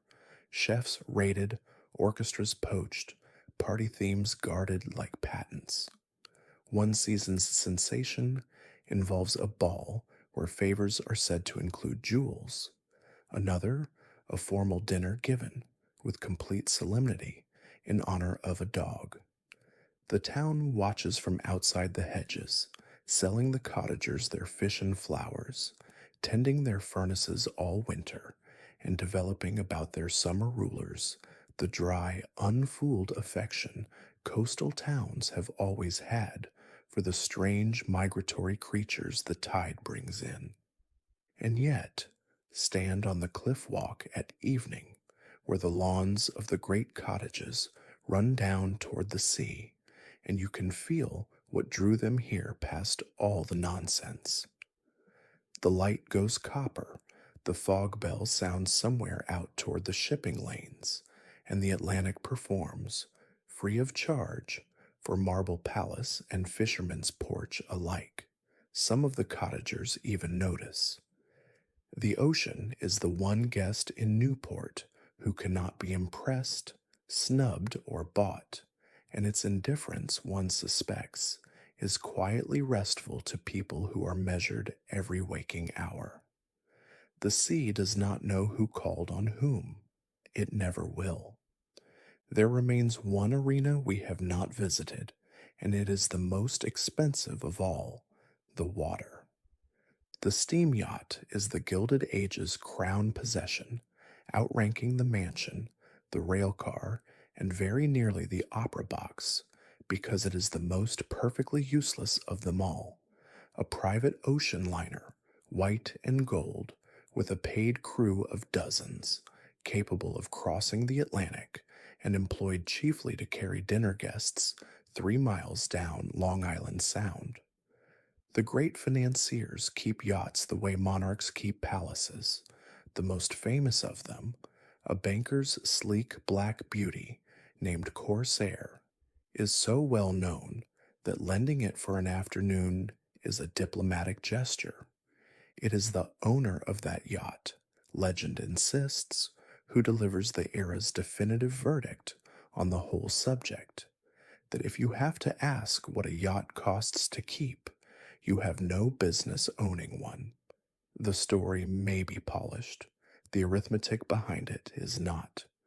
A great steam yacht consumes a comfortable family fortune every single year in coal, crew, and champagne, and produces nothing whatsoever. That is precisely its magnificence. Racing gives the fleet its scoreboard. The America's Cup, defended by the New York Yacht Club against a procession of hopeful British challengers, becomes the era's great sporting theater. Syndicates of millionaires pooling sums that would build a hospital to shave minutes from a sloop, crowds lining the Narrows, newspapers issuing bulletins from the course. The challengers are gallant, the defenders relentless, and the cup stays bolted to its table in New York decade after decade, a piece of silverware defended more fiercely than most national borders. Gentlemen who cannot tell a jib from a jibboom own racing yachts the way they own Rembrandts, for the same reason, because the other men do. For the wives and daughters, the yachting life is sun awnings, wicker chairs, and the peculiar intimacy of a house party that cannot be left. For the owners, it is the last place on earth where they answer to no one, no board, no wife, no Mrs. Astor, only weather. More than one titan of your world is at his most human a mile offshore, coat off, watching the sails, briefly unavailable to the age he built, and down in the stokehold, feeding the boilers of paradise, the coal passers earn in a month what the owner's dinner cost, and are at sea, some of them, because a Newport summer ashore was somehow worse. The Gilded Age floats, like everything else it made, on other people's sweat and its own astonishing nerve, trimmed, painted white, and beautiful against the evening water. Even its critics, watching from the shore, occasionally forgot not to admire it. There comes a moment in the life of every gilded fortune when it looks up from its ledgers and decides to become civilized, retroactively, in bulk, at auction. The art hunger of your world is one of the great collecting frenzies in history. American money descends on Europe's old masters the way it descended on Europe's old titles, and for the same reason, a Rembrandt on the staircase, like a duke at the dinner table, confers a past that the fortune itself is too young to supply. Dealers grow rich beyond their dreams, steering railroad and banking money toward Gainsboroughs and Vermeers. Impoverished European nobility, weeping discreetly, sell the portraits off their walls to the same Americans who married their sons. Prices detonate. Paintings that hung unregarded in country houses for 2 centuries cross the Atlantic wrapped like royalty, and the finest of them go straight up the marble staircases of Fifth Avenue, where their previous owners' descendants, visiting, sometimes have the surreal experience of dining beneath their own great grandmother. The libraries are grander still and stranger. A gentleman's library is now a required room, and it must be filled, so it is filled sometimes by the linear foot, with fine bindings bought by cable, unread and magnificent. But here the era plays one of its redeeming tricks, because a number of these decorative libraries fall into the hands of men who, to everyone's surprise, including their own, begin to read the catalogs. The banker who rules Wall Street by day assembles, by night, one of the great manuscript collections on earth: Gutenberg Bibles, medieval Gospels, the papers of dead kings, and builds beside his house a marble library to hold them that will outlast every deal he ever closed. Other fortunes take up porcelain, or armor, or Egyptian antiquities, with the ferocity they once reserved for cornering markets. Collecting, it turns out, is the one arena where the era's ruthlessness produces something posterity will actually thank it for. Because here is the strange afterlife of all this acquisitive vanity. It becomes your museums.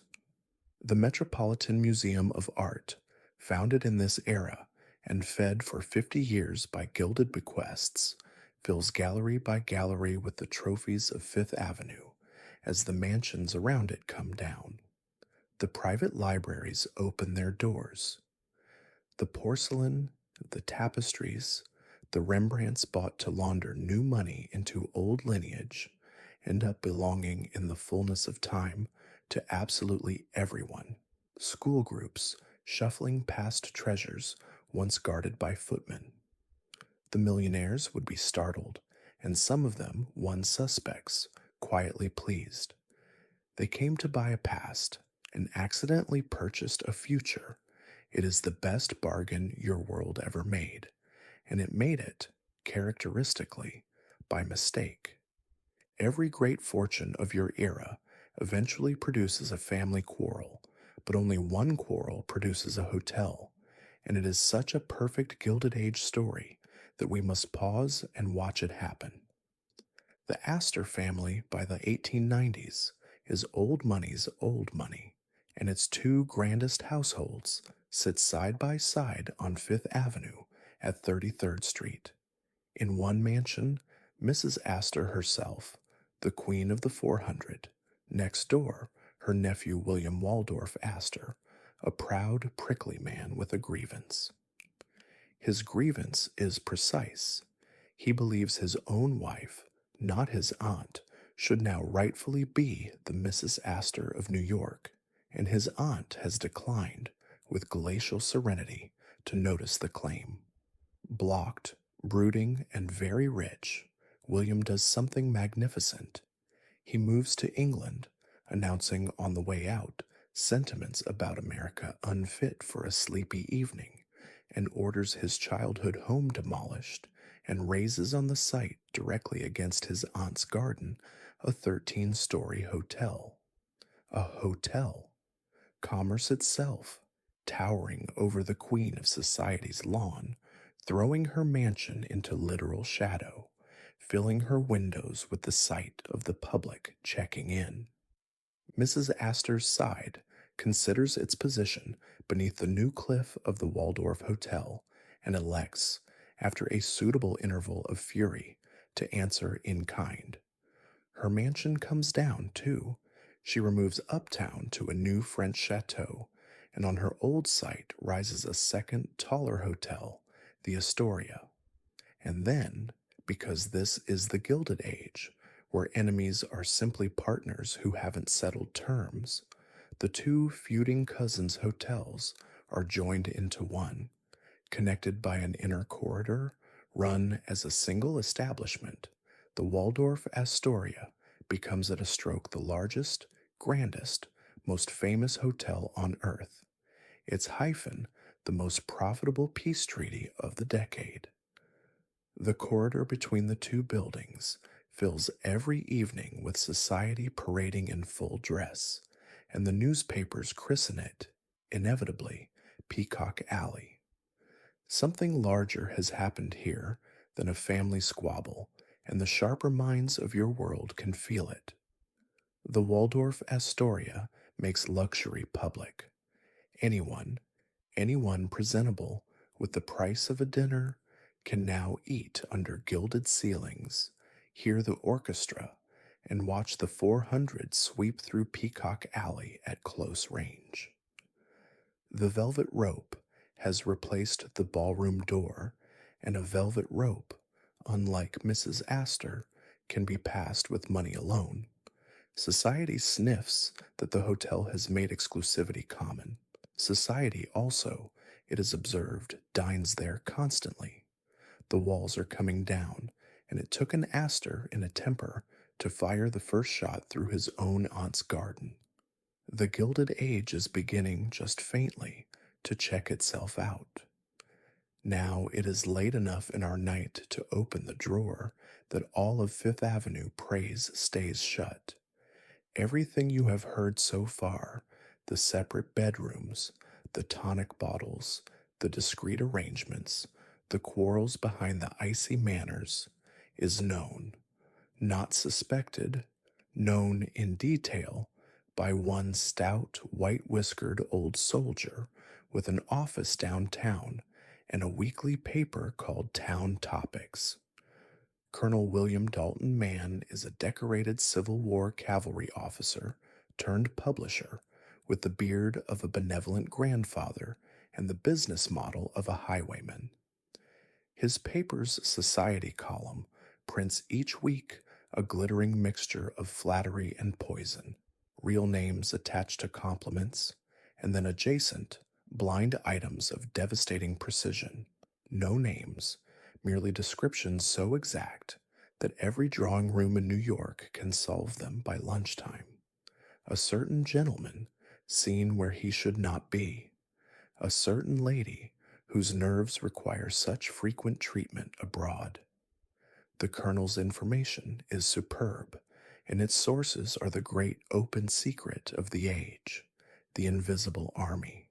Servants discreetly paid, telegraph clerks, florists, discharged valets with excellent memories.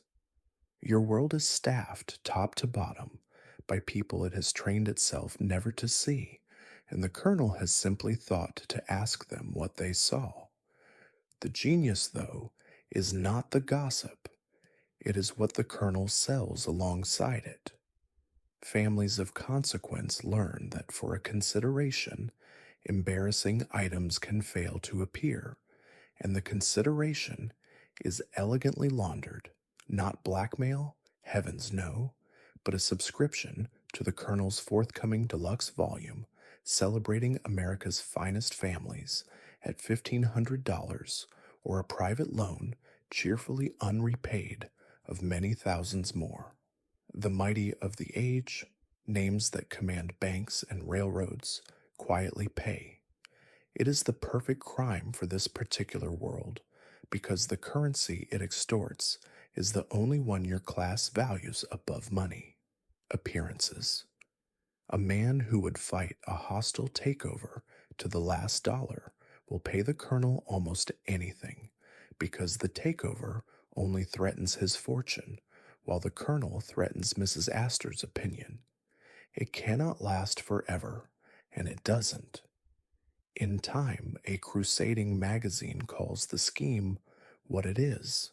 There is a courtroom, and testimony, and the exquisite public spectacle of gentlemen explaining under oath why they lent the colonel money they never expected to see again. The old man survives it, more or less, dying in his bed at a great age, unrepentant and comfortable. But the trial leaves your world with a lesson it never quite recovers from, spoken of at dinner for once, openly. The gilded life had believed its walls were stone. They were glass, and the servants were holding the polished rag all along, and somewhere in every marble house tonight, a millionaire lies awake, recalculating what the footman heard. By now, you will have noticed the low note humming under all this splendor, and it is time to name it plainly. The secret life of the gilded millionaire is, to a remarkable degree, a life of fear. Fear of ruin comes first, because it is the most reasonable. The fortunes of your world are colossal and strangely fragile, leveraged, entangled, resting on confidence, the way the mansions rest on Manhattan schist. Panics sweep the markets in this era, the way fevers sweep cities. 1873, 1884, and worst of all, 1893, when the banks begin falling like scenery, hundreds of them, and thousands of businesses follow, and the country sinks into the hardest years anyone can remember. On Fifth Avenue, the Depression arrives with soft footsteps, a house quietly offered for sale, a season spent economizing abroad, a familiar name absent from the opera boxes, and behind certain unchanged front doors, families performing prosperity to the last candle because in your world, the appearance of money is the last asset to be sold. Every man at the club has watched some acquaintance go from 4 footmen to none, and every man at the club has done the same private arithmetic on himself. Fear of violence comes second, and the era gives it grounds. These are years of ferocious strikes and anarchist bombs, of ragged marches on Washington, of newspapers asking daily whether the war between capital and labor is a metaphor or a schedule. In 1892, a young anarchist walks into the office of one of the most hated industrialists in America and shoots him at his desk. The great man survives, is back at work, with characteristic iron within days, but every magnate in the country quietly reviews who is permitted into his outer office. Great houses acquire watchmen and discreetly armed ones. The Pinkerton Detective Agency, guarding strikebreakers by day, guards ballrooms by night, and the jewels blazing at the opera are, more often than their wearers would ever admit, paste, superb copies worn in public, while the true stones sleep downtown in the vault. Even the diamonds in this world are keeping up appearances, and under these, quietest of all, runs the old fear we met in the nursery. The fear for the children, walked to their pony carts past watchful men in plain clothes. Add the fear of the colonel's paper, the fear of the ballroom list, the fear of the whisper, and you arrive at the true architecture of the gilded life, a fortress built by people who, having acquired everything, discovered that everything is precisely what can be lost. The historians will tally what these families owned. Only their night nurses and their diaries recorded how badly they slept. You, at least, can do better. Feel the weight of your own blankets, unguarded, unenvied, coveted by no one. There is not a vault on Fifth Avenue that holds anything so safe. Here is a small secret with a large price tag. Your world is at war over flowers, and the war is fought in glass houses. Fresh flowers in a northern city in winter are among the most extravagant things money can buy, which is exactly why Gilded New York buys them in avalanches. No dinner table is dressed without them. No ballroom is complete until it has been converted, at ruinous expense, into a counterfeit June. Thousands of roses wired into garlands, banks of ferns, walls of smilax, and above all orchids, the era's status bloom, rare, temperamental, and imported like duchesses. A single great ball can strip the stock of every florist in the city, and hostesses book their flowers the way they book their orchestras, months ahead, in secrecy, lest a rival learn the color scheme. The morning after, wagon loads of barely wilted splendor roll away from the great houses, some to hospitals in the era's soft gesture, and some simply to the dump, June thrown out with the oyster shells. The truly ambitious do not buy this war, they grow it. Attached to the country places and Newport cottages of the greatest fortunes rise ranges of private greenhouses, acres of glass, coal-fired, staffed by professional gardeners, lured from the estates of Europe, where grapes ripen in February, peaches obey the calendar of the dinner table rather than the sun, and orchid collections are assembled with the patience and expense of art collections. Head gardeners of the great glass ranges are celebrities within the servant world, courted, rated, and paid like junior bank officers.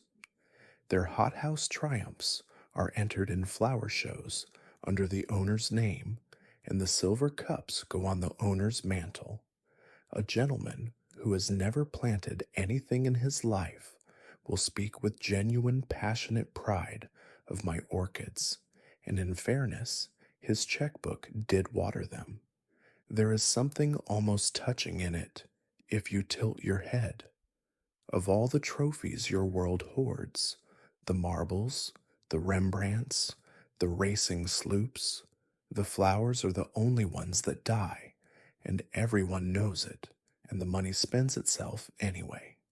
A rose forced to bloom in a Manhattan January, worn for 4 hours against a velvet bodice and gone by morning, is the Gilded Age distilled, impossible, beautiful, doomed, and paid for by coal and other people's labor, smelting summer out of season.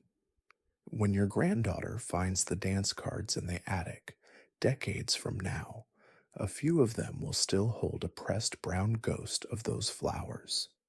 It will outlast the house. Snow changes your city, and for once, it changes it in your favor, because winter is when Gilded New York is most completely, unapologetically itself. The season proper runs from November to Lent, and its sound is sleigh bells. When snow packs the avenues, fashionable New York puts away its wheels and brings out the sleighs, swan-necked, fur-heaped, drawn by horses ribboned and belled, and the Central Park Parade becomes a racing carnival, cutters flying along the drives, ladies bright-cheeked and sable, the one occasion all year when society is permitted, even encouraged, to go fast. Skating on the park lakes is the era's great democratic pleasure, one of the few places the classes genuinely mingle, bankers' daughters and clerks' sons stumbling on the same ice under the same red ball that signals that ice is safe, though the fashionable soon organize private skating clubs, because your world can leave nothing unfenced for long. Indoors, the city burns like a lamp. This is the thick of the season, the opera, the balls, the dinners stacked 3 deep of an evening, and the great houses in winter reach their final form. Curtains drawn at 4, gaslight and firelight on silk walls, hothouse flowers defying the street outside, the household's full machinery of warmth running at pressure while the coal carts labor up the avenue like supply trains to a front. Christmas arrives wrapped in the era's new inventions, The decorated tree, the shop window spectacle, the flood of engraved cards, and the gilded family celebrates it with a strange double ledger. Modest, sentimental gifts among themselves upstairs, because lavishness within the family is thought vulgar, and then hampers, turkeys, and coins distributed to servants, coachmen, and the deserving poor with a seigneurial thoroughness straight out of the old world. And winter, of course, keeps its own books. The same cold that makes the sleighing brilliant makes the tenements deadly. The coal that pours into the mansion's furnaces is dug by men your dinner table will never discuss. And outside the frost flowered windows of the ballroom, on the worst nights, the police stations open their floors to the freezing. Your world knows this. It reads the same newspapers and responds in its fashion: charity sleigh rides, relief funds, the annual charity ball, all real, none sufficient, and everyone at some level aware of both facts. In the Gilded City, even the snow falls differently on the two sides of the avenue. On one side, it means bells. On the other, it means winter. Before we go below stairs, learn one last dialect of your world, the smallest one, spoken entirely in objects. Your society is forbidden, by its own rules, from saying almost anything that matters aloud. Affection, anger, refusal, desire, grief, all unspeakable in words, and all therefore outsourced to things. The fan speaks, carried, fluttered, furled, rested against the cheek or snapped shut. A lady's fan conducts entire negotiations across a ballroom, and while the printed fan languages sold in shops are half parlor game, the real signaling is universal and unmistakable. Attention granted, attention withdrawn, come, go, careful, my mother is watching. Flowers speak with a whole published grammar. Red roses say what cannot be said. Yellow ones say it is over, and a young man's morning bouquet is read by the entire household before luncheon like a diplomatic cable. Gloves speak. To appear without them is undress, and every article of a gentleman's dress, from the angle of his hat to which flower rides his buttonhole, is a sentence someone will parse.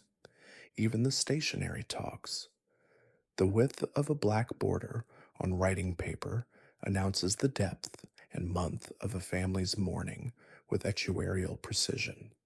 Sealing wax has its colors and its meanings. The very hour a note is delivered is part of its message. Presents are a grammar of their own, hedged with rules. A gentleman may send a lady flowers, sweets, or sheet music, and almost nothing else, because anything more permanent implies a claim on her that only an engagement ring is entitled to make. The result is a society in constant, dense, silent conversation with itself, every surface humming with code, where a girl can be courted, won, and heartbroken without one improper word ever being spoken, the whole affair conducted in blossoms, pasteboard, and the management of a fan. To you, drifting toward sleep in a franker century, it looks exhausting, and it was. But granted this, the code existed because the feelings did. Under the starch and the whalebone, the people of your gilded world wanted all the same things people want tonight: to be chosen, to be forgiven, to be told it is not over. And forbidden plain words, they built a language out of gloves and gardenias to say it anyway. Somewhere in an archive right now sits a Gilded Age fan or a pressed yellow rose that once ended someone's world on a Tuesday. The objects survive. The sentences they spoke are still in there, waiting, in a language no one is left alive to read. We have spent our whole night upstairs. Before the house wakes one last time, come down the back staircase, the narrow one, the one you have never used, and watch your own household from the other side of the green baize door. 5:30, winter dark. The kitchen maid is first up, raking and lighting the great iron range so there will be hot water and hot ovens by the time anyone above stairs opens an eye. The housemaids follow, hauling coal scuttles up 4 flights to lay and light a dozen bedroom fires without waking a single sleeper, which is a genuine acquired art. By 7, the lower house is at full march, boots blacked, knives ground, front steps scrubbed, breakfast underway, and the servants take their own first meal at the long deal table in strict order of rank, the butler and housekeeper presiding like a shadow master and mistress, the newest scullery maid speaking when spoken to. Below stairs has its own etiquette as unforgiving as the 400s, its own precedents, its own snobberies. A lady's maid outranks a housemaid as surely as a duchess outranks a debutante, and woe to the footman who forgets it. The day above stairs sets the rhythm of the day below. Luncheon means the kitchen has been in battle since 10. A dinner party means it will not stand down until past 1 in the morning, when the last copper pot is scoured and the footmen out of livery at last climb to attic rooms hot in summer and cold in winter. In between come the fittings of a servant's actual life, the half day off a week, the one full Sunday a month, the wages hoarded toward a sister's passage from Cork or Hamburg, the followers, as suitors are called, forbidden in the kitchen and courted anyway at the area railing in the dusk. There is laughter down here more than upstairs, and quarrels, and kindness, the cook feeding the melancholy governess, who belongs to neither floor, the butler who reads aloud from the newspaper, the whole warm, tired, gossiping commonwealth of the basement, invisible to the people it carries. And they watch you, these people, with an expertise no one upstairs suspects. They know the family's finances from the tradesman's books, its marriage from the bedroom doors, its secrets from the waste paper baskets, and mostly, remarkably, they keep all of it, out of loyalty or professionalism or the simple decency of not kicking people who cannot cook for themselves. When this era finally ends, the mansions will fall and the fortunes will scatter, but the people from below stairs will do what they always did: adapt, endure, and rise. Their grandchildren will own houses of their own, smaller than yours and happier, and their family lore will remember with a complicated pride that grandmother once ran the third best kitchen on Fifth Avenue. She did. It was magnificent. And she always said to the end of her days that she never once envied the people she fed. Death comes even to Fifth Avenue, and when it comes, your world receives it the way it receives everything, with rules, with spectacle, and with one eye on the guest list. Mourning in the Gilded Age is a formal occupation, and it falls, like most formal occupations, on the women. A widow enters full mourning for 2 years and more, dull black crepe from throat to hem, a veil to the waist, jet jewelry only, no balls, no opera. The world withdrawn to a hush of condolence calls and black bordered notepaper, that stationery whose borders shrink, fraction by fraction, as grief is permitted to fade on schedule. Households mourn in ranked degrees for cousins and connections by marriage. Even the servants are put into black. Even the carriage horses may wear it. It is easy to smile at the choreography until you stand inside it, because beneath the crepe are people who have lost a husband, a daughter, a child, in an age when medicine can do so little, and the elaborate rules, whatever else they are, give the stunned something to do with their hands. Grief with a uniform and a timetable is still grief. Some of those veils hid faces that never really came back. The funerals themselves are the last great performances of gilded life. The Avenue Church, banked in flowers, the columns of carriages, the newspapers printing the guest list of a funeral exactly as they print a ball's, because in your world it is one. The final attendance record, who came, who sent, who merely left a card. And afterward the departed are housed as they lived. In the great cemeteries, Woodlawn in the north of the city, Greenwood across the river, the fortunes raise a marble suburb of the dead, Greek temples, Gothic chapels, pyramids, mausoleums with bronze doors, and stained glass, and, in some, provisions made for heat, so that a family need never again be uncomfortable. One family, the richest of all, builds its tomb on a hilltop on Staten Island, and, this is true, and it is the whole era in one detail, retains a watchman to guard it, around the clock, for generations. They had reason. Some years earlier, in one of the strangest crimes of the century, the body of A.T. Stewart, the dry goods king, one of the richest men America had ever produced, was stolen from its churchyard grave in the night and held for ransom. The negotiations dragged on for years. A payment was made in a country lane in the dark.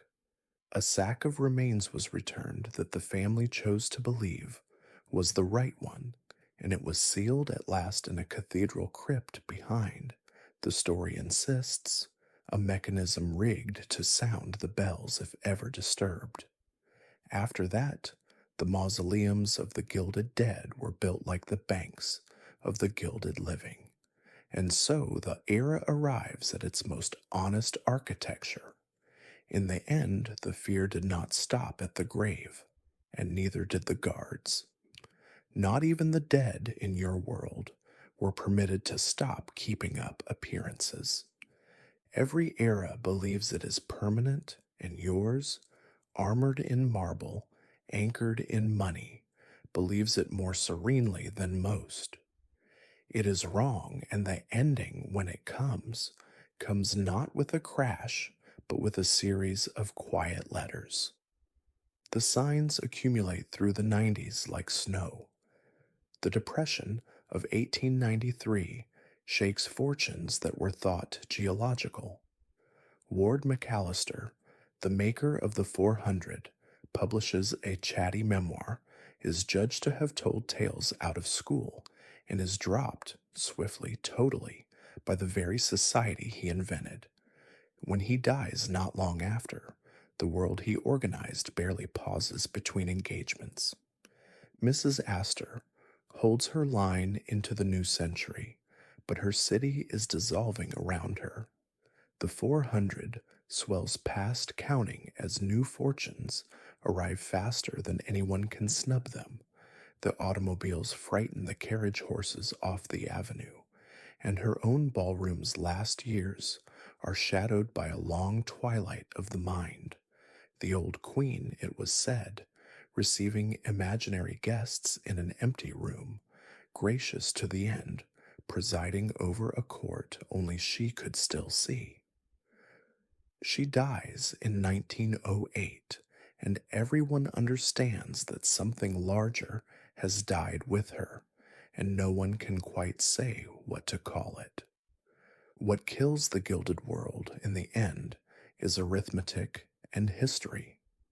The federal income tax arrives in 1913, and the invisible subsidy under every marble house, fortune untouched, labor cheap, coal cheaper, begins to be repealed line by line.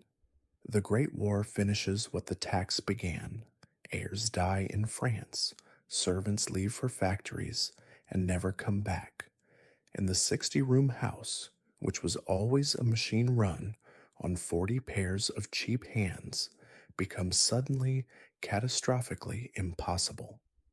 One by one through the 20s, the Fifth Avenue palaces come down, the chateau of the Vanderbilts, the great houses at the park's edge, sold, stripped, and demolished within a single generation of their housewarmings, their staircases auctioned, their ballrooms carted off as rubble, department stores and apartment towers rising on their graves. Hardly one of the city mansions survives. The most solid objects your world ever made proved to be among its most temporary. And yet, drifting here at the era's edge, be gentle with it, as we have tried to be all night. The Gilded Age was vain, cruel, frightened, and absurd. It was also energetic, generous by fits, and stranger and sadder than its portraits. It built the museums, the libraries, the opera, the park where the whole city still walks. Its blood money became, by the slow alchemy of bequest, everybody's inheritance. The people inside the gilding were only people, cold in their palaces, lonely at their own balls, awake at night like you, wondering if they were safe, wondering if they were loved. The gold leaf is long gone. What it covered turns out to have been, all along, the same soft human material as everything else. Sleep is kind to remember that. Come back, one last time, to the house where we began, but come now past midnight, when the gilded world is as close as it ever gets to telling the truth. The last carriage has rolled away. The footmen have carried out the drooping flowers and turned down the gas until the great rooms sink into a brown, underwater dimness. In the basement, the range ticks as it cools. The night watchman makes his round with a shaded lantern, door by door, the only footsteps in 60 rooms. High under the roof, the maids are asleep, 5 hours from the next coal scuttle. The ballroom stands with its mirrors facing each other in the dark, doubling and redoubling an empty polished floor, patient as only a room can be, waiting for the one night a year it exists for. Outside, the avenue lies white and silent under the lamps, palace after palace after palace, each one holding its family like a jewel in cotton wool, each one lit, if you look closely, by one or two late windows, because there is always someone awake in a gilded house. Perhaps it is the master, in his study with the day's margins. Perhaps the lady of the house, tallying a party 3 weeks away, or reading by one candle a letter she will burn. Perhaps the debutante, too excited to sleep, the governess, too homesick, the boy in the nursery listening to the watchman's step and finding it, as you find the sounds of your own house tonight, obscurely comforting. All the fear and hunger and hope we have walked through this evening is still in the house. It never leaves, but at this hour it lies down. At this hour the great machine of appearances stands idle, and the people inside it are only sleepers, curled, breathing, dreaming the same disordered human dreams as the coachman over the stables and the newsboy under the bridge.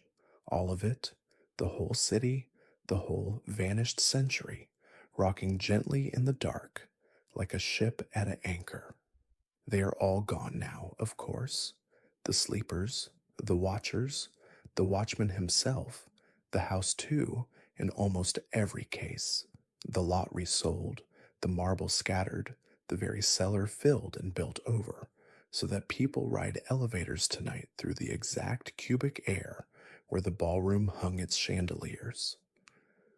Nothing of that night remains except everything: the park, the museums, the family stories, a pressed flower in an attic, a photograph of a stern couple who were once unimaginably young and frightened and in love, and you, listening at the far end of the century they could not picture, in a bed they would have envied more than they could say, warm, unwatched, and free to close your eyes without one single appearance left to keep. Let the house go dark now. Let the avenue go quiet.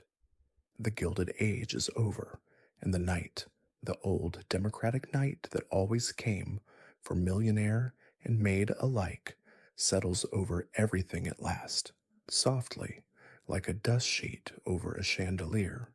Thank you for wandering the marble halls with me tonight, upstairs and down, through the ballrooms and the basements, among the secrets of people who had everything except peace, and who would, I suspect, have traded a great deal of it for the simple, unguarded sleep you're drifting into right now. If this journey helped quiet your mind, subscribe so you can find your way back for the next one. There are so many more nights in history left for us to visit together.